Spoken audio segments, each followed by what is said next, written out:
Endi ular bilan ijodiy suhbatlarga kirishsak bo'ladi.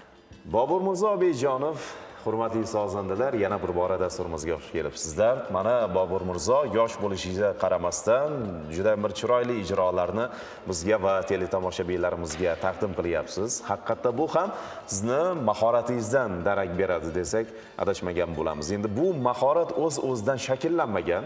Bu mahoratni kimlardandir o'rgangansiz. Kimlardir sizga ustozlik qilgan, bu san'atni sir asrorlarini, umuman olganda qo'shiq aytishni, har bir ijroni ma'rumiga yetkazib, bir yo'naltirishni ijro etishni ustozlardan o'rgangansiz. Aynan bu sohada, san'at yo'nalishida kimlar sizga ustozlik qilyapti? Avvalambor assalomu alaykum.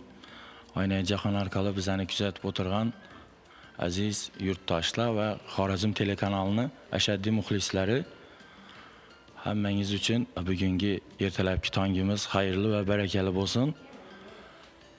Ustozlarimizga kelsak, o'zi san'at olamiga girib kelgan vaqtimizda birinchi ustozim Komiljon Abdurahimov ustozimizdan ancha narsalarni saboqlarni olib, keyin Toshkent davlat san'at va madaniyat institutini o'qishga girdik. Bu yerda ustozim O'zbekiston Qoraqalpog'iston xalq artisti Xayrullo Lutfullayevdan tahsil oldik. O'zbekiston xalq hofizlari Orol Mirzo Safarov ustozimizdan tahsil olib, asta-asta xizmat qilib kelamiz. Qo'ldan kelgancha baholi qudrat.